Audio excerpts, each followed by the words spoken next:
तज्जयति परम ज्योति समं समस्तैरनंत पर्यायै दर्पण तल एव सकला प्रतिफलति पदार्थ मालिका यत्र परमागमस्य बीजं निषेध जात्यन्ध सिन्धुर्विधानं सकल विलसितानां विरोधमथनं नमाम्यनेकान्तम् विरोधमथनं नमाम्यनेकान्तम्।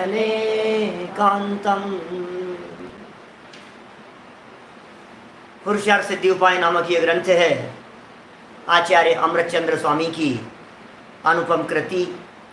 हिंसा और अहिंसा का विवेचन करने वाला यह उत्कृष्टतम ग्रंथ और सूक्ष्मतम अहिंसा की व्याख्याएं इस ग्रंथ के माध्यम से की गई है। अब आचार्य देव यहाँ हिंसा और अहिंसा के संदर्भ में धर्म ठहराने वाले मिथ्यामतियों की कुयुक्तियों की चर्चा कर रहे थे। और आप लोगों को ध्यान होगा कल तक हम यहाँ 6 युक्तियों तक की चर्चा कर चुके हैं। क्या क्या मान्यताएं रखता है ये व्यक्ति, ये किस किस प्रकार की मिथ्या मान्यताएं रखता है अपनी बात का पोषण करने के लिए। आप लोगों को कुछ याद है या नहीं है? पुरानी बातें याद है? कौन कौन सी युक्तियां हैं? पहले नंबर की युक्ति, बोलते जाना। पहले नंबर की युक्ति धर्म। ये कहता है धर्म के नाम पर हिंसा करने में कोई दोष नहीं है, धर्म के नाम पर तो चलती है। तो ये पहले प्रकार की कुयुक्ति हो गई। दूसरे नंबर की देवों के लिए, पहली हो गई धर्म के नाम पर, दूसरी हो गई देवों के नाम पर हिंसा, तीसरी हो गई पूज्य पुरुषों के नाम पर बलि आदि चढ़ाना, मांस आदि खिलाना उन्हें। ये तीसरे प्रकार की कुयुक्ति है। चौथे प्रकार की कुयुक्ति हिंसा में धर्म मानने वालों की, एक जीव की हिंसा कर लो बहुत सारे जीवों को बचाने के चक्कर में। बात तो सही लगती है यार, कितनी सही लगती है अपने को बात कि जहाँ बहुत सारे जीव बच रहे हो वहाँ एक की हिंसा कर लेनी चाहिए। तो इसलिए तुम अनाज तो खाओ मत, क्योंकि अनाज खाने में तो बहुत सारे मरते हैं, अब मांस खाने के अंदर तो कोई दिक्कत नहीं है। ऐसा वो व्यक्ति खोटा तर्क दे रहा है। कितने हो गए? 4। 5वें नंबर का तर्क क्या दिया? एक जीव का घात करो तो उससे बहुत सारे जीवों की रक्षा हो जाती है, क्योंकि वो हत्यारा था, हिंसक था। तो ऐसा सर्प, बिच्छू ऐसे जो जीव हैं तो बोले तो मांसाहारी हैं, और ये जो जीव होते हैं ये जीव दूसरों को, बहुत सारे लोगों को मार देंगे, इसलिए इनको ही मार दो। कह रहे हैं भाई ये भी तेरी खोटी युक्ति है। हर व्यक्ति को अपने अपने कर्मों का फल मिलता है, तू जबरदस्ती इस प्रकार का विकल्प करके पाप क्यों करता है और पाप क्यों कमाने की सोचता है। इसी तरह से ये एक 6 नंबर की युक्ति दी थी जिसमें ये कहा था कि भाई बहुत सारे लोग ऐसे हैं जो हिंसा करते हैं, अब उनको मार देंगे ना तो वो हिंसा से बच जाएंगे। यदि वो जिंदा रहेंगे तो और हिंसा करते रहेंगे जब तक जिंदा रहे, क्योंकि उसका तो काम ही यही है। सीढ़ी मार है, मान लो कोई शिकारी है, अब वो जहाँ भी जाता है शिकार करता है, शिकार कर देता है। अब यदि वो जिंदा रहेगा तो कितने लोगों को मर जाएंगे। वो उसको मार दो तो इतने जीव तो बच जाएंगे। तो कह रहे हैं ये सब तुम्हारी खोटी युक्तियां हैं, इस तरह की भ्रांतियां रखना रंच मात्र भी उचित नहीं है। अब एक बहुत गजब की मार्मिक बात जो अपन लोगों को भी जचती है, कभी कभी बेचारे बहुत तकलीफ पा रहे हैं, बेचारे बहुत दुखी है। आप लोग कदाचित उन्हें मारने की न सोचो तो ये तो आई जाती है, सुधर गई इनकी, बेचारे बहुत तकलीफ पा रहे थे, ऐसा सोचता है व्यक्ति। कोई बीमार व्यक्ति हो, कष्ट पा रहा हो, संकट में हो, परेशान हो, बहुत ज़्यादा दुखी हो, हमारे घर के परिवार के जन, तो अपने को ऐसे लगता है कितनी तकलीफ पा रहे हैं, कितनी तकलीफ पा रहे हैं, हे भगवान। ऐसी चलती है मान्यता। तो ये 7वीं कुयुक्ति के अंदर इस तरह की बात कह रहे हैं। मैं श्लोक पढ़ता हूं, बहुत सुंदर और मार्मिक प्रकरण है।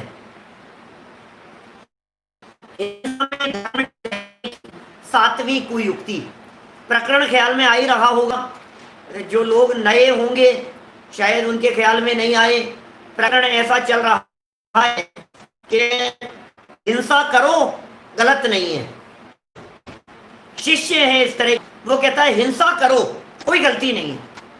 और गलती कैसे नहीं है, तो सुबह के प्रकरण में कोई बात कही थी क्या इस तरह की, जो इस देते हैं मांसाहार के खिलाफ तर्क दे देते हैं, है ना, इधर उधर के तर्क दे देते हैं कि यार बात तो सच्ची है यार, इतने जीव मरेंगे उससे तो अच्छा है कि।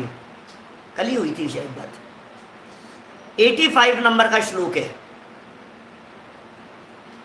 बहु दुखा संज्ञपितः प्रयान्ति स्वचिरेण दुख विचित्यम इति वासना कृपाणि मारायण दुखिनो विहंतव्याः। तू माने और बहु दुखा संज्ञपितः, अनेक दुखों से पीड़ित जीव, अचिरेण थोड़े ही समय में, दुख विच्छित्यम दुखों का अंत, प्रयांति पा जाएंगे। तर्क है वैसा, बहुत ज्यादा दुखी थे और यदि हम कुछ करेंगे तो बेचारे दुखों से मुक्त हो जाएंगे। सोच लेता है व्यक्ति ऐसा।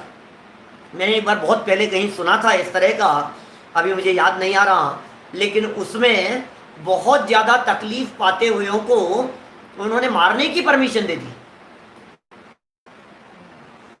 माने ऐसा कि इनको मार दो कोई बात नहीं, बेचारे दुखों से मुक्त हो जाएंगे। वो भी बार बार में कहे मैं मर जाऊं तो अच्छा है, मैं मर जाऊं तो अच्छा है। तो जो दूसरे लोगों ने मार दो इनको, इच्छा मृत्यु, इच्छा मृत्यु जैसी फीलिंग लोगों में, मर्सी की, मर्सी डेथ, ऐसा मर्सी किल, तो ऐसा होता है इच्छा मृत्यु। जैसा मरना चाहता हूं मैं बहुत ज्यादा दुखी हूं, तो यदि मैं मर जाऊंगा तो दुखों का अंत हो जाएगा। अच्छा, जो लोग आत्महत्या करते हैं वो लोग क्या करते हैं, मतलब आत्महत्या करने वाले भी तो इसीलिए सुखी होते हैं ना, कि भाई मैं मर जाऊंगा तो सुखी हो जाऊंगा। आत्महत्या करके सुखी होना चाहता है व्यक्ति, लेकिन हमारे जनागम में तो ये कहा है सुखी होने का उपाय आत्महत्या नहीं है, आत्म आराधना है। आत्महत्या करके आज तक कोई जीव सुखी नहीं हुआ, आत्म आराधना से सुखी हुआ जाता है। इसलिए हे भव्य जीवों, यदि तुम्हें सुखी होना हो तो आत्म आराधना करो, आत्महत्या मत करो। यहां तक कहा है हमारे यहाँ समाधि मरण के प्रकरण में। सुनना, बड़ी गजब की बात है। संलेखना के संदर्भ में प्रश्न भी आ रहे हैं, मैं वही कहने वाला हूं। संलेखना और समाधि के संदर्भ में ऐसी चर्चा हमारे यहाँ जैन आमनाय में भी चलती है, संलेखना मरण होना चाहिए। और हमारे राजस्थान हाईकोर्ट का तो बहुत बड़ा केस जिसने पूरे दुनिया को हिला दिया, दुनिया के जैन समाज को, किससे छिपा हुआ है। सारे जैन समाज के दिगंबर श्वेतांबर सब मिलकर के संलेखना प्रकरण में सड़कों पर आ गए थे। ये बात सबके ख्याल में है ना। राजस्थान जयपुर के हमारे बहुत सारे एडवोकेट जिन्होंने ये केस लड़ा, हम भी उसमें शामिल थे। एडवोकेट नहीं है हम, जैन विद्वान की दृष्टि से सारी देखरेख, उनकी सारी जो भी थी सेटिंग, वो सब हमने की। और हमारे साथ में डॉक्टर आनंद जैन हैं बनारस के, हम 2 विद्वान थे साथ में, और दोनों ने मिलकर के उस सारे प्रकरण को देखा जैन दर्शन की दृष्टि से। बातें बहुत आती थी सामने, तर्क ये कैसे बात कर रहे हो, मरने की कैसे परमिशन दी जा सकती है, और कानून का तो यही थी बात, मरने की कैसे परमिशन दे सकते हैं, ये तो आत्महत्या है। अरे भाई आत्महत्या नहीं है तो आपको क्या लगता है सुखी होने के लिए तो कर रहे हो सब, और मर जाओ सुखी हो जाओगे। सुनो, संलेखना और समाधि मरण के प्रकरण में हमारे यहाँ जनागम में स्पष्ट रूप से निर्देश है कि जब तक जीवन बच सके तब तक जीवन बचना चाहिए। ख्याल में आ रही है बात? मुनिराजों के संदर्भ में भी ये बात है। हाँ, ये बात अलग है कि मुनिराजों के जीवनचर्या के अंतर्गत हॉस्पिटल जाना नहीं हो सकता है, वहां जाकर के इलाज कराना नहीं हो सकता है, डॉक्टरी दवाइयां लेना नहीं हो सकता है, क्योंकि मुनिराज तो संयमी होते हैं ना, त्यागी होते हैं ना। लेकिन जब तक संभव हो सके जीवन को बचाने का प्रयास होना चाहिए। मनुष्य जीवन कितना दुर्लभ है, यहां भी इन्होंने नीचे बात कही है। मनुष्य जीवन चला जाएगा भाई साहब, आप ये क्यों सोच रहे हो? उस व्यक्ति का घात हो गया है तो उसका तो मनुष्य जीवन चला गया है ना। 2 श्लोक हैं इस संदर्भ में जो मार्मिक प्रकरण यहां दे रहे हैं। 85 नंबर का श्लोक मैंने पढ़ा है, मैं नीचे पढ़ता हूं, देखो थोड़ी सी बात आपके समझ में आएगी। यहां बात क्या कही है कि अनेक दुखों से पीड़ित जीव, पीड़ित है, दुखों से पीड़ित है और वो अंत पा जाएंगे दुखों से। इस प्रकार की वासना अथवा विचार रूपी तलवार लेकर दुखी जीवों को भी नहीं मारना चाहिए। बहुत अच्छा है जी, दुखी है इसको तो मार दो, दुखी है इस व्यक्ति को तो मार दो, बेचारा दुख से मुक्त। आप कदाचित ऐसी बातें नहीं सोचते होंगे, मुझे पता है, लेकिन आपकी जबान से कई बार ऐसे वाक्य निकलते होंगे अपने घर के बड़े बुजुर्गों को देखकर, उनका मरण हो जाने पर सुधर गई यार, बहुत तकलीफ पा रहे थे, 5 साल से बहुत तकलीफ पा रहे थे, 15 साल से बिस्तरों पर पड़े हुए थे। बोलो सही बात है कि नहीं? ऐसी दादाजी कितने सालों से पड़े हुए थे? 25 साल से पड़े हैं, 20 साल से पड़े हुए हैं, आंखों से दिखाई नहीं देता है, बिस्तरों से उठा बैठा नहीं जाता है, तबीयत बहुत ज्यादा खराब है, जवान से बोला नहीं जाता है, सारी तरह तकलीफें हैं खतरनाक। कान से ढंग से सुन नहीं पा रहे हैं, आंखों से देख नहीं पा रहे हैं, जवान से ज्यादा बोलते बनता नहीं है और तकलीफ बहुत ज्यादा है। और ऐसे व्यक्ति की 20-25 साल तक बिस्तरों में रहने के बाद मौत हो जाए तो आपकी जबान से क्या निकलता है बताओ? सुधर गई? अरे ठीक है बाबा, यहाँ कहाँ सड़ा गला शरीर था, यहाँ कितनी परेशानी में थे।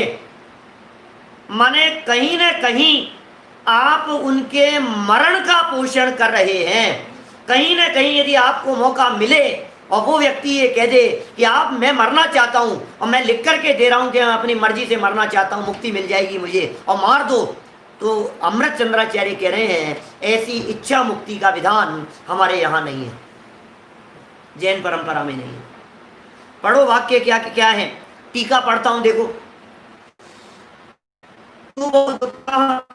संग पिता अचिरेण दुख विच्छित्यम प्रयांति, ये जीव बहुत दुख से पीड़ित हैं, अतः यदि इन्हें मार दिया जाए तो उनका सारा दुख दूर हो जाएगा।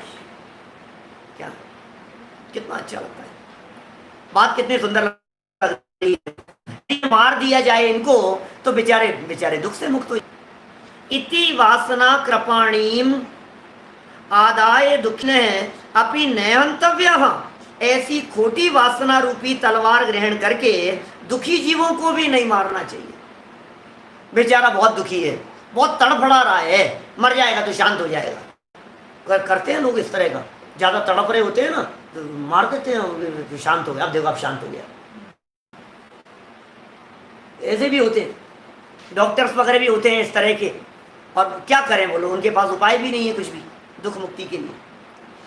देखिए खैर में क्या कहते हैं, यह जीव रोग से अथवा दरिद्रता आदि से अत्यंत दुखी है। सुनना, से भी दुखी है और दरिद्रता से भी दुखी है।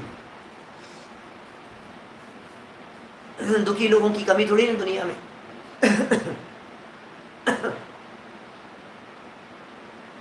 115 नंबर पेज है। यह जीव रोग से अथवा दरिद्रता आदि से अत्यंत दुखी है, यदि इसे मार दें तो उस दुख से वह मुक्त हो जाएगा।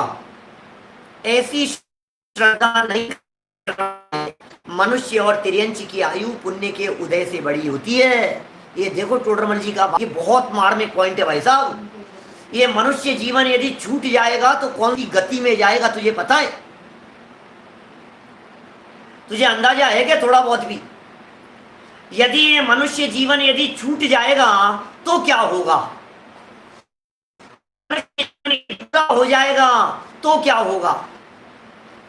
एक इंद्रिय पर्याय में चला जाएगा, विकलेंद्रियों में चला जाएगा, नरक में चला जाएगा, आत्महत्या करने के परिणाम तुझे नरक में ले जाएंगे, तो क्या हुआ? सोचो जरा गंभीरता से क्या कह रहे हैं। इसलिए आत्महत्या का परिणाम नहीं आना चाहिए रंच मात्र भी हमारे हृदय में। न किसी को मारने का परिणाम आना चाहिए। सुनो, तिर्यंच आयु और मनुष्य आयु को ये जो बड़ी होती है ना, ये पुण्य के उदय से होती है। यद्यपि देवों की भी जो आयु बड़ी होती है वो पुण्य के उदय से होती है। देवगति का जीव है कोई, जितनी जितनी लंबी आयु होगी उसकी, एक देवगति के जीव की 2 सागर की आयु है, एक देवगति के जीव की 15 सागर की आयु है, एक देवगति के जीव की 25 सागर की आयु है।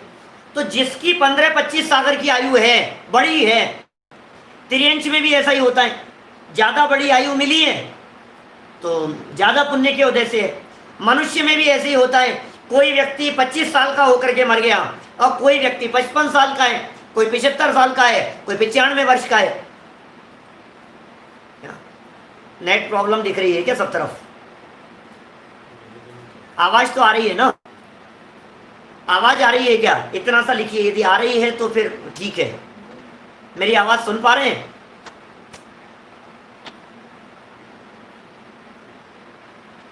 जी सुन रहे हैं ना? ठीक है। जितेंद्र जी, आपके यहाँ कई लोगों के यहाँ नेट प्रॉब्लम चल रही है। ठीक है, कोई बात नहीं। 9 कई जगह पर थोड़ा बरसात वगैरह का भी माहौल है ना, इसलिए हो सकता है। कोई दिक्कत नहीं, चिंता नहीं करें, आगे से दोबारा सुन लेना। आवाज आ रही है, जिग्नेश भाई को आ रही है, मतलब सबको आ रही है। ठीक है, चलिए, बात क्या चल रही थी हमारी यहाँ पर? बहुत महत्वपूर्ण बात कह रहा हूं।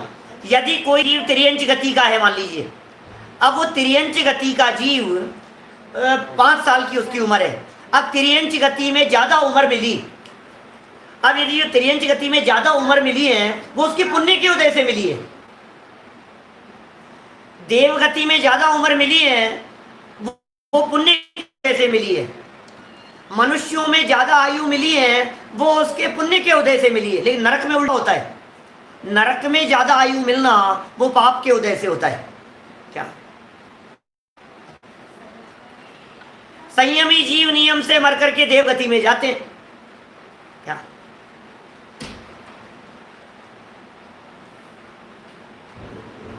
संयमी जीव जितने भी हैं वे मर करके देवगति में जाते हैं। अब आपने क्या किया? कोई मनुष्य गति का जीव था, मान लीजिए, अब मनुष्य गति का जीव है और आपने उसकी आयु पूरी कर दी, तो जो पुण्य के उदय से मिली हुई चीज हो उसके छीन लेने पर अब वो कौन सी गति में जाएगा? यदि वो खुद भी मरना चाहता था तो इसका मतलब वो पुण्य के उदय से प्राप्त मनुष्य जीवन, जो दुर्लभ जीवन मिल गया है, उससे छूट रहा है। वो उसका छेद नहीं करना। पुण्य के उदय से बड़ी होती है भाई साहब आयु। किस्मत वाले हो आप जो जिंदा हो। हम जिंदा हैं, ये हमारे पुण्य का उदय है। कितना भी पाप कर्म का उदय क्यों नहीं हो, शरीर में कष्ट हो, शरीर में पीड़ा हो, शरीर में तकलीफ हो, लेकिन यदि हमारी आयु साथ में है तो इसका मतलब यह है कि हमारे तीव्र पुण्य का उदय चल रहा है। सुनो, यहां आपको तत्व ज्ञान मिल गया है, यहां आपको जनवाणी सुनने का अवसर मिल गया है, यहां आपको ये वीतरागी तत्व ज्ञान जिनेंद्र देव की वाणी सुनने का अवसर मिल गया है। मैं आपसे पूछता हूं, यदि आप ये थोड़ी सी कष्ट के कारण जीवन पूरा करने की भावना भाएंगे तो नरक और तिर्यंच में कहां जाकर के जनवाणी सुनने का अवसर मिलेगा? यहां मिल रहा है ना, ये महाभाग्य से मिल रही है जनवाणी की चर्चा। कान में पढ़ना महाभाग्य से होता है। कभी जीवन में इस तरह का विकल्प नहीं आना चाहिए कि साहब, बहुत तरह के लोग ऐसे हो सकते हैं दुनिया में जिन्हें कष्ट और तकलीफ में ऐसा विकल्प आता है कि भाई साहब मर जाएं तो अच्छा है। गलती से भी नहीं, क्योंकि मनुष्य जीवन छोड़ने की भावना भा रहे हो आप। तिर्यंच गति में था, नरक में था, देवगति में था, तब तो तरसता था मनुष्य जन्म प्राप्त करने के लिए, और आज तुझे मनुष्य जन्म मिल गया है तो थोड़ी सी कष्ट और पीड़ा देख करके तुझे लग रहा है कि ये मनुष्य जन्म छूट जावे, तो अगला कौन सा मिलेगा तुझे? मतलब बहुत समझने योग्य बात है। संकट किसके जीवन में नहीं आते हैं, बतलाइए मुझे। परेशानियां किसके साथ में नहीं आती है? किसके साथ में ऐसी परिस्थिति नहीं बन सकती है कि फ्रैक्चर हो जाए? डिप्रेशन में कौन नहीं है आज? हर व्यक्ति डिप्रेशन में, हर व्यक्ति कह रहा हूं मैं, बोलो, जिसके पास में तत्व ज्ञान नहीं है, हर व्यक्ति डिप्रेशन में, कोई कम और कोई ज्यादा, इतना ही फर्क है। कोई ज़्यादा डिप्रेशन में होता है तो आसपास वालों को परेशान कर देता है, कोई कम डिप्रेशन में होता है तो खुद ही दुखी होता रहता है। ये जो अवसाद की स्थिति है, डिप्रेशन, मेंटल जो डिस्टर्ब रहता है, तनाव में रहता है, सर दुख रहा है, बात जच नहीं रही है, सामने वाले की बात मुझे पच नहीं रही है, ये जो बात है ये डिप्रेशन का शिकार है। उसने ऐसा क्यों कह दिया, और 3 दिन तक सोचे जा रहा है और दिमाग खराब हो रहा है और रातों की नींद उड़ गई है, ये डिप्रेशन में है। तो बिजनेस को लेकर के डिप्रेशन में आ जाता है, कभी पार्टियों को लेकर के डिप्रेशन में आ जाता है, कोई पैसे ले गया, किसी ने कुछ कर दिया, किसी ने किसी को नुकसान पहुंचा दिया, किसी ने 2 अपशब्द कह दिए, अब ये उसको सोच सोच करके 3 महीने हो गए, दिमाग खराब हो रहा है इसका, ये डिप्रेशन में है। और क्या कहेंगे, डिप्रेशन क्या होता है? हर आदमी डिप्रेशन में है जिसके पास में तत्व ज्ञान नहीं है, जिसके पास में वस्तु स्वरूप का विचार नहीं है, जिसके पास में भेद विज्ञान नहीं है, जिसके पास में जनवाणी नहीं है, जिसके पास में ये वीतरागियों की वाणी नहीं है, वो हर व्यक्ति डिप्रेशन में है। इलाज क्या है? इलाज ये है, मनुष्य जीवन मिला है यार, क्या बात कर रहा है? पैसा ही तो चला गया है ना, पद प्रतिष्ठा ही तो चले गई है, तेरा तत्व ज्ञान तो कोई तेरे से छीन नहीं सकता है। ये क्यों नहीं विचार करता है? शरीर छीन लिया, घुटने टूट गए, कमर काम नहीं कर रही है, डॉक्टरों ने जवाब दे दिया है, पैसा ले गए, करोड़ों रुपयों का नुकसान हो गया। अरे मनुष्य आयु तो है कि नहीं, ये बता। तो इन कष्टों से मुक्ति प्राप्त करने के लिए अपनी, अच्छा मैं आपसे पूछता हूं, एक तरफ 5-25 करोड़ की संपदा है, जितने लोग आत्महत्या करते हुए दिखाई देते हैं ना, उनमें 90% लोग ऐसे दिखते हैं जिनके कुछ पैसे की प्रॉब्लम होती है, झटका लग जाता है, 10-20-25 करोड़ का झटका लग गया, व्यक्ति कूद करके आत्महत्या कर ली। उसने कितने केस मिलते हैं, ऐसे होता है कि नहीं? माने उसने आत्महत्या करने का निर्णय क्यों किया? 25 करोड़ का नुकसान हो गया, 50 करोड़ का नुकसान हो गया, 100-200 करोड़ का नुकसान हो गया, और इसने सोचा भैया मर जाओ, अब तो मर जाते हैं। मैं आपसे पूछता हूं, एक तरफ 200 करोड़ है और दूसरी तरफ आपके मनुष्य जीवन के 2 साल हैं, वो दोनों में से कौन वैल्यूएबल है? विचार करो थोड़ा सा। 200 करोड़ बराबरी कर सकते हैं क्या आपके मनुष्य जीवन के दुर्लभ क्षणों की? 100-200 करोड़ लेकर के कोई मनुष्य जीवन के दुर्लभ क्षण दे सकता है क्या? आयु बढ़ा सकता है क्या? तुम मरने की क्यों सोच रहे हो? कैसे विचार आ गया तुम्हारे दिमाग में मरने का? पैसे की वजह से? नहीं नहीं साहब, क्या बतलाएं आपको, सवाल पैसे का नहीं है, शरीर से बहुत दुखी है साहब, क्या करें, पीड़ित है भाई साहब, परेशान बहुत ज्यादा है, परेशानी को मिटा दो आप। तो तुझे क्या लगता है परेशानी मिटी है? उपाय क्या है? प्रॉब्लम बहुत है मुझे मालूम है, लेकिन इस प्रॉब्लम का सॉल्यूशन क्या है ये बताओ। सॉल्यूशन आत्महत्या करना है? 99% तो फाइनेंशियल प्रॉब्लम होती है। देखो जरा क्या लिखा है यहाँ, बहुत गजब की लाइन है भाई साहब। सच में हम परेशानियां सबकी लाइफ में आ रही है, आपके हमारे, हम लोग सब मनुष्य गति के जीव हैं। पुण्य कर्म का उदय बदल करके पाप में कहा जाता है और पाप का बदल करके पुण्य कहा जाता है। पुण्य से पाप और पाप से पुण्य में परिस्थितियां बदलती रहती है। कभी परीक्षा में कुछ हो जाता है, एग्जाम में फेल हो गया मान लो, कहीं किसी के अंदर कुछ हो गया, कहीं टीचर ने कुछ कह दिया, कहीं दोस्तों ने कुछ कह दिया, कहीं आपस में झगड़ा हो गया, कहीं वाइफ ने कुछ कह दिया, कहीं सास ससुर ने कुछ कह दिया। कुछ प्रॉब्लम तो सबके साथ है ना। बच्चे पलट करके सामने जवाब देने लग गए, आत्महत्या करने की सोच लेता है, अरे मेरे बच्चे मेरे साथ में नहीं है, मैं क्या सोच लेता है। कितनी सुंदर बात है। सुनो, दूसरों को तो मारना ही नहीं, खुद भी मरने की नहीं सोचना। और पॉइंट कितना सुंदर दिया है, एक वाक्य इतना जबरदस्त है। मेरे कुछ प्रवचन है मनुष्य जीवन की दुर्लभता के ऊपर, सुन लेना एक बार, यदि आपको लगे कि ये क्या है चीज, क्या मिल गई है हमारे को। जो चीज जितनी दुर्लभता से मिली हो उसकी कीमत भी उतनी ही हमें समझनी चाहिए। वाक्य पढ़ो कितना सुंदर है, 115 नंबर पेज और तीसरी लाइन। मनुष्य और तिर्यंच की आयु पुण्य के उदय से बड़ी होती है। अब इस वाक्य में कितना मर्म छिपा हुआ है उसे देखो आप। मनुष्य और तिर्यंचों की आयु बड़ी हो रही है, वो पुण्य के उदय से हो रही है। अब एक तरफ मनुष्यों की पुण्य के उदय से बड़ी आयु, और दूसरी तरफ आपकी प्रॉब्लम्स, पाप कर्म का उदय, और मनुष्य आयु ये पुण्य का, दोनों चीजें एक साथ चल रही है, ध्यान देना। सैनी पंचेंद्रिय है, ये पुण्य का उदय चल रहा है। मनुष्य आयु है, ये पुण्य का उदय चल रहा है।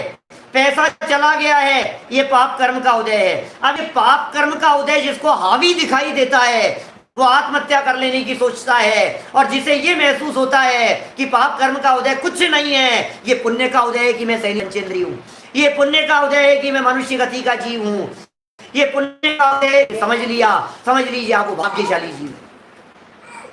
अब आत्महत्या का विकल्प नहीं आएगा उस व्यक्ति को कभी भी अपने दिलो दिमाग में। बड़ी चीज नहीं, पुण्य क्या है? पैसे से ही पुण्य को तोलते हो क्या आप? जब कभी पुण्य पाप कर्म के उदय की चर्चाएं चलती है, मैं कभी कभी इस तरह की बात बोल देता हूं कि भैया पुण्य का संबंध पैसे से नहीं होता है। पुण्य का उदय था ना आपका, पुण्य का उदय हो मानो, और पैसा बिल्कुल नहीं हो। पुण्य का उदय इतना हो कि लोग जय जयकार करते हो, पुण्य का उदय इतना हो कि व्यक्ति आपको सर माथे पर रखते हो, पुण्य का उदय इतना हो कि व्यक्ति जहां देखो वहां आपकी पूछ हो रही है, जय जयकार हो रही है पुण्य के उदय में, लेकिन पैसा बिल्कुल नहीं हो। साथ में पाप कर्म का उदय ऐसा भी चल सकता है जिसमें रोटियों की व्यवस्था नहीं। बोलो, पुण्य का उदय तो इतना था कि हजारों लोग सामने आ गए, इतना पुण्य का उदय, जय जयकार करने के लिए हजारों लोग आपको सुन रहे हैं, और शाम को भोजन के लिए पूछने के लिए कोई नहीं आया, ऐसा भी पाप कर्म का उदय। माने पुण्य और पाप कर्म का उदय अलग अलग जाति का होता है भाई साहब। क्या कोई व्यक्ति की एज यदि ज्यादा है ना, एज बढ़ती तो है नहीं, देखो महेंद्र जी, एज बढ़ती नहीं है किसी की भी। जितनी आयु लेकर के आया है उस आयु को घटाया नहीं जा सकता, उस आयु को बढ़ाया नहीं जा सकता, इसलिए एज तो नक्की है। किसी भी व्यक्ति की जो आयु है वो तो नक्की है। कोई व्यक्ति ये कहे कि मैंने अपनी श्वासों को रोक रोक करके अपनी आयु बढ़ा ली, कोई व्यक्ति इस प्रकार की बात सोचे कि मैंने ये जो है ना धड़कन, श्वास थोड़ी सी लंबी लेने लगो, धीरे धीरे लेने लगो, तो इतनी सांसें मैंने बढ़ा ली तो मेरी उम्र बढ़ गई, 35 की थी और 75 की। लेकिन ऑटोमेटिक ही जिस व्यक्ति की ज्यादा आयु है, इसका मतलब ये है कि उसने पूर्व जन्म में कोई विशेष जाति के पुण्य किए थे। अभी प्रश्न पूछते हैं लोग इस तरह के कि साहब उम्र बढ़ रही है, क्षयोपशम कम हो रहा है। अरे क्षयोपशम कम होना पाप का उदय है, लेकिन जिंदा रहना पुण्य का उदय है। एक साथ दो चीजें नहीं होती है क्या? हजार चीजें एक साथ होती है। मैं आपको कहूं, रोड पर चलते चलते एक्सीडेंट हो गया किसी व्यक्ति का, बोलो पुण्य का उदय या पाप का उदय? ना कहेंगे था पाप का उदय क्या भाई? लोग तो यही कहेंगे ना, पाप का उदय साहब, एक्सीडेंट हो गया। लेकिन डॉक्टर के पास में जैसे ही लेकर के कोई पहुंचता है, वो कहता है भाई साहब किस्मत बहुत अच्छी है आपकी, क्यों समय पे ले आए किस्मत बहुत अच्छी है। हम कह रहे हैं हमारे पाप का उदय, एक्सीडेंट हो गया, घर वाले कह रहे हैं पाप का उदय, एक्सीडेंट हो गया, और डॉक्टर ये कह रहा है अरे किस्मत वाले हो भाई साहब, किस्मत अच्छी है बच गए, किस्मत अच्छी है समय पर ले आए, किस्मत अच्छी है सेवा करने वाले हैं। वो क्यों नहीं दिखता है आपको? एट ए टाइम कितने तरह के उदय एक साथ चल रहे हैं। मुझे ज्यादा इन विषयों का विस्तार नहीं करना है, क्योंकि फिर अपन विषय से विषयांतर की तरफ बढ़ जाएंगे, दूसरी तरफ चले जाएंगे हम। लेकिन बात तो ऐसी है, अब कोई व्यक्ति ये सोचे कि साहब मौत का समय आ गया है तो सब छोड़ छाड़ करके चले जाओ, उमाकांत जी साहब अन्न जल का त्याग करवा दो, समाधि मरण करा दो साहब, ऐसा नहीं होता है। ठीक है आपने त्याग कराया, जो जितना है ठीक है, अच्छी बात है, लेकिन अंदर में परिणाम होने चाहिए, त्याग की भावना होनी चाहिए।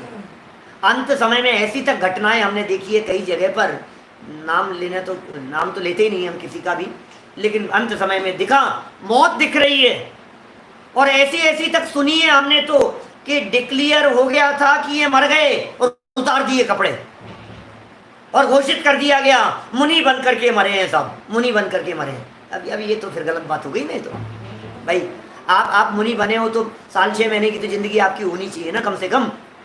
आपको ये तो नहीं लगना चाहिए कि भाई मौत ही हो रही है, मौत सामने दिखाई दे रही है और आप दीक्षा लेने की बात सोच रहे हो। तो इसका मतलब आपको अब कोई उपाय नहीं दिखा, तुम्हें बचने का उपाय दिखता तो तुम तो घर गृहस्थी में मजे मनाते, और तुम्हें मौत दिख रही है तो तुमने वो सोच लिया। अब खैर जो भी है, लेकिन संयम की भावना अच्छी भावना होती है। संयम की भावना प्रत्येक व्यक्ति की होनी चाहिए। संयम की भावना श्रेष्ठ भावना है, ठीक है ना।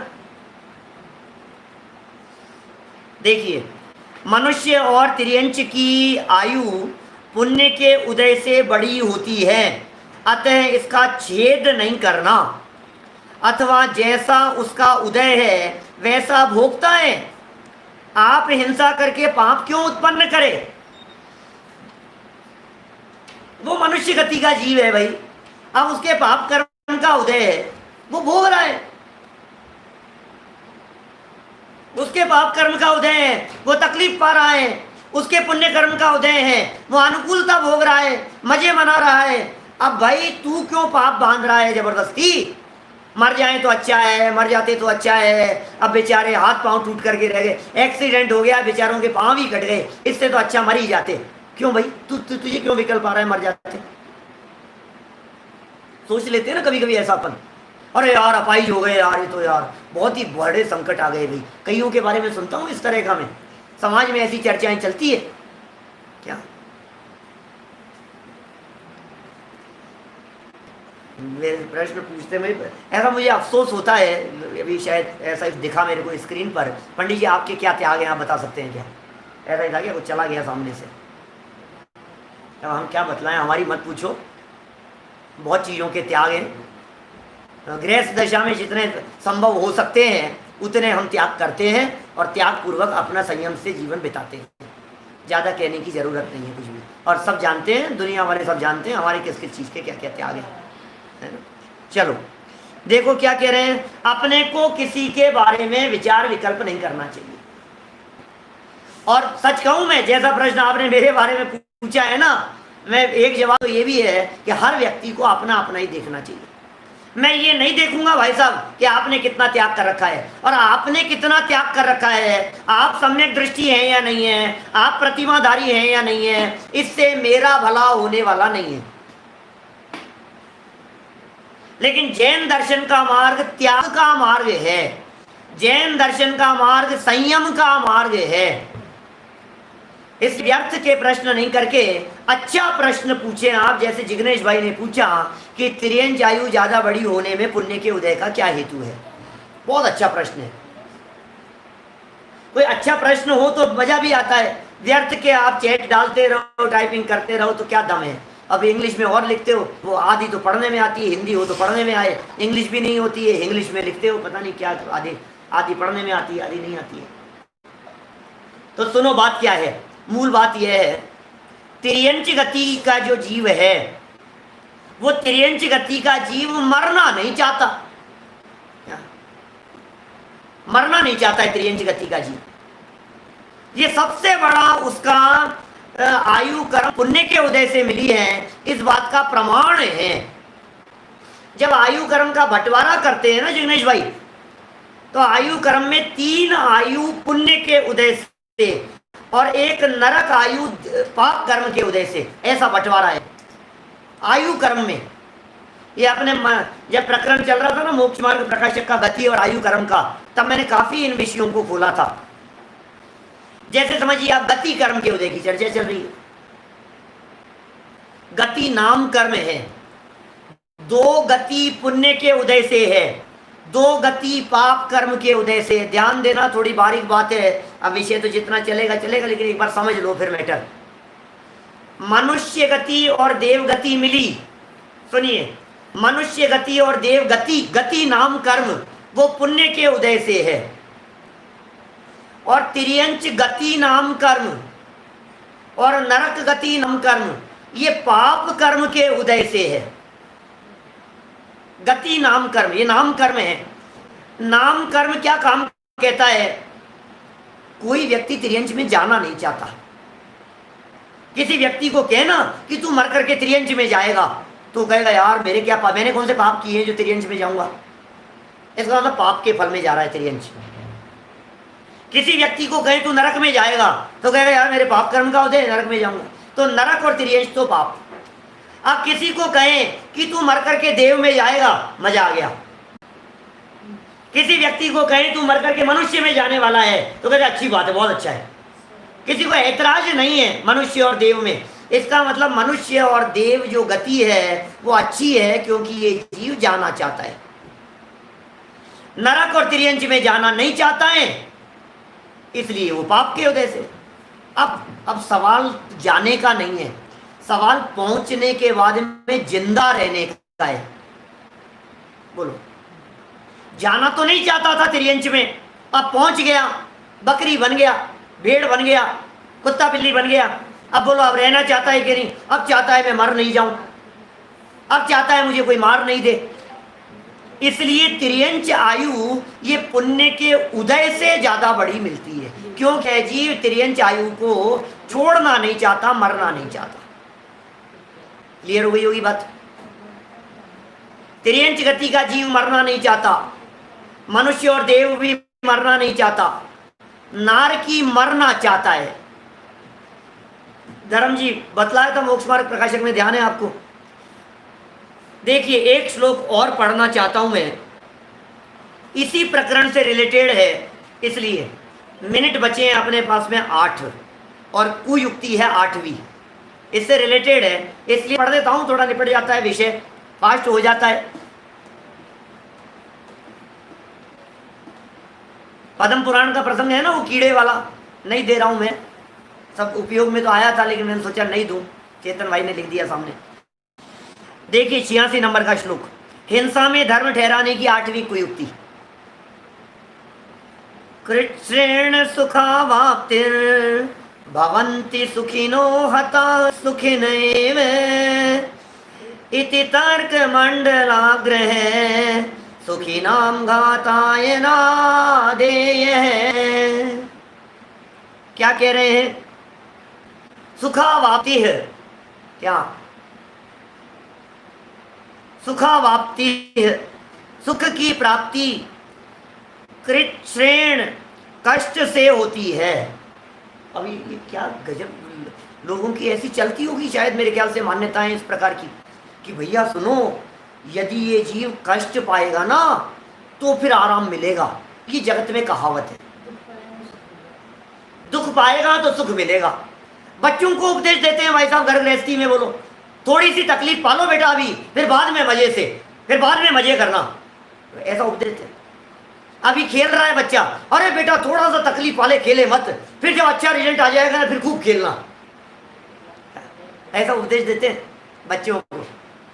ये कहते हैं नहीं नहीं बेटा अभी नहीं, अरे अभी तो तुम खूब मेहनत करने की उम्र है, फिर जब थोड़े बड़े हो जाओगे ना तब खेलना। अरे भाई खेलने की उम्र तो अभी है, और तुम कह रहे हो बाद में मजे करना। मैं अभी मजे कर रहा हूं, अभी के मजे तो तुम छुड़ा रहे हो और कह रहे हो बाद में करना। ये तर्क है, कॉमन तर्क है जो जगत में दिया जाता है। पैसा कमाने के लिए यही तर्क दिया जाता है जगत में, यही कहते हैं भाई साहब थोड़ा सा परेशान हो लो कोई बात नहीं, बाद में सुख से जीना। थोड़े तकलीफ दिख रही हो, थोड़ा कष्ट दिख रहा हो तो कोई बात नहीं, बाद में मजे होंगे तुम्हारे। ये तर्क कह रहा है सामने, लोक में सुखी होंगे। जीव थे, हमने उनको मारा तो मारने में उनको तकलीफ हुई, अब तकलीफ पाकर के मरे तो तकलीफ में मरेंगे, तो तकलीफ पाकर के मरे तो अब वो सुख मिलेगा उनको। कोई युक्ति है, खोटी युक्ति है। अमृत चंद्राचार्य कहां कहां से लेकर के आए हैं, हमें तो कैसा आश्चर्य लगता है कि दुनिया में इस तरह की विचारधारा रखने वाले लोग भी होंगे। जिहाद के नाम पर करते हैं, मरने के नाम पर करते हैं, धर्म के नाम पर मर जाने में समझते हैं थोड़ा सा कष्ट सह लो, आत्महत्या कर लो, मर जाओ, धर्म के नाम पर यदि मैं मर जाऊंगा परलोक पे चला जाऊंगा, अच्छा हो जाएगा, सुधर जाएगी मेरी। बोलो, ये कह रहे हैं सुख की प्राप्ति कष्ट से होती है, अतः मारने में आए हुए सुखी जीव परलोक में सुखी होंगे। जो मारने में आए हैं ना, तकलीफ पाई है ना उन्होंने, अभी सुखी होंगे। इस प्रकार कुतर्क की तलवार सुखी जीवों के घात के लिए अंगीकार नहीं करना चाहिए। 7वें नंबर की कुयुक्ति में कहा था दुखी जीवों को दुख मुक्ति के लिए मत मारो, और 8वीं में कह दिया कि नहीं दुखियों को तो नहीं मार रहे हैं, लेकिन ये जो सुखी है ना इसको मार करके यदि ये आयु पूरी होगी इसकी तो फिर सुखी मिलेगा, इसका ही भला होगा। भाई देखो जो व्यक्ति और जगत में अपन सुनते भी हैं, अपने आपस में चर्चाएं करते हैं कि भाई यदि ये सुख में मरेगा तो नरक में जाएगा और तकलीफ पाते हुए मरेगा तो स्वर्ग में जाएगा। ये तो जगत में अपन बातें करते ही है ना इस प्रकार की। जो राजगद्दी से मरता है, चक्रवर्ती सम्राट है, महलों में जिसका मरण हुआ है, वो मर करके कहाँ चला जाएगा? नरक में जाएगा नियम से। राजेश्वरी थे नरकेश्वरी, ऐसा है ना। और जिसने त्याग करके थोड़े कष्ट भोग लिए वे कहेंगे स्वर्ग में चला जाएगा। तो स्वर्ग में कौन जाएगा और नरक में कौन जाएगा, इसका मोटा मोटा अपने को ऐसा लगता है तकलीफ से मरेगा तो अच्छी गति मिलेगी। ये लोगों की आम धारणा हो सकती है, उसका निषेध यहाँ इस श्लोक में इन्होंने किया है। देखिए टीका पढ़ता हूं। कृच्छ्रेण सुखावाप्ति, कष्ट से सुख की प्राप्ति होती है। सुखिनः हताः सुखिनः एव भवन्ति, इसलिए सुखी जीवों को मारा जाए तो परलोक में भी सुखी होंगे। सुखियों को मारो परलोक में भी सुखी होंगे। सुखी नाम अताय इति तर्क मंडलाग्रह न आदेय है। सुखी जीवों के घात के लिए इस प्रकार का विचार किसी को नहीं करना चाहिए। क्या समझ में आ रही है बात?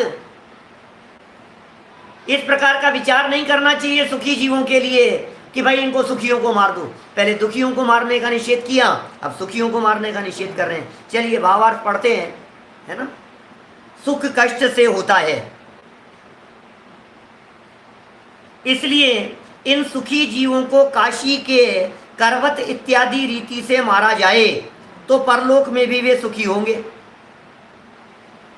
काशी करवत लेने की बात है, अभी हमारे सुबह के प्रकरण में भी आएगा। आजकल समय समाधस किया हुआ है थोड़े दिनों से, बदलेगा तो फिर बताएंगे। तो ये जो बात है ना काशी करौत की चर्चा दादा ने बतलाई थी, 2-5 दिन पहले प्रकरण में आई थी। काशी करौत क्या चीज होती है? काशी में एक कुआं बनाया हुआ है और वहां ऐसे तलवारें भाले इस तरह के लगे हुए हैं, तो ऊपर से पटका जाता है। तो जब जीव वहां से नीचे गिरता है तो गिरते हुए वो जो तलवारें और खंजर वगैरह है ना उनसे कटता हुआ लहूलुहान होता हुआ मर जाता है। तो बोले कष्ट सह करके मरा था तो ये इसका परलोक अच्छा होगा, ऐसी धारणा है, ऐसी मान्यता है, उसका निषेध कर रहे हैं। इन सुखी जीवों को काशी के करवत इत्यादि रीति से मारा जाए तो परलोक में भी वे सुखी होंगे, ऐसा श्रद्धान नहीं करना चाहिए। ये खोटा श्रद्धान है, यह मिथ्या मान्यता है, ऐसी मिथ्या मान्यता नहीं रखनी चाहिए। इस प्रकार मरने से स्वयं मरे या दूसरों को मारे तो सुखी कैसे हो सकता है? इस तरह के कुछ तर्क आगामी लोगों ने भी दिए हैं। क्या तर्क दिए हैं आगामी लोगों ने? आगे आगे खारपटीक मतों की चर्चा है, कल करेंगे चर्चा अपन उसके संबंध में। ये कह रहे हैं स्वयं मरे या दूसरों को मारे, खुद मर जाए या तो खुद ने आत्महत्या करने की ठान ली वहां, और या फिर दूसरों को मारे। तो मुझे ये समझ में नहीं आ रही है, अमृत चंद्राचार्य कह रहे हैं हमें ये समझ में नहीं आ रही है सुखी कैसे होगा, कैसे सुखी हो जाएगा ऐसे मरने से? सुखी तो सत्य धर्म के साधन से हो सकते हैं भैया। सुखी होने का उपाय सत्य धर्म का साधन है। मुझे याद आती है मेरी भावना की अंतिम लाइन जिसके अंदर लिखा है वस्तु स्वरूप विचार खुशी से सब दुख संकट सहा करे। सुखी होने का उपाय तो वस्तु स्वरूप का विचार है, सुखी होने का उपाय तो आत्म स्वरूप का चिंतन है, सुखी होने का उपाय तो वेद विज्ञान है, सुखी होने का उपाय तो आत्म आराधना है, सुखी होने का उपाय तो आत्मा और परमात्मा को पहचानना है, सुखी होने का उपाय तो अंतर्मुखी दृष्टि है, सुखी होने का उपाय तो अंतर में समा जाना है, आत्मा को जानना है, आत्मा को पहचानना है, आत्मा में समा जाना है। ये उपाय है भाई साहब सुखी होने के। ये सुखी होने के नाम पर खोटी खोटी युक्तियां बनाता है। आचार्य देव उसका यहाँ निषेध कर रहे हैं। ये सारी चर्चा अपेक्षित विस्तार से हमने यहाँ की है। हम सभी अपनी मान्यताओं को सुधारें। इस प्रकार की मान्यताएं हमारी तो है नहीं, लेकिन कभी कदाचित पोषण करने की बात आती हो किसी की हिंसा के संदर्भ में, तो उनके भी यहाँ निषेध की बात कर दी गई है। हम सभी अपनी मान्यताओं को सुधार कर, अपने अभिप्राय और श्रद्धान को बदल कर हम सभी सुखी हों, इसी मंगल भावना से यही विराम दें। निज निधि निज में बताई यह अनंत उपकार है, उसके लिए जिन वाणी माँ को वंदना शत बार है, वंदना शत बार है। 9 बार कर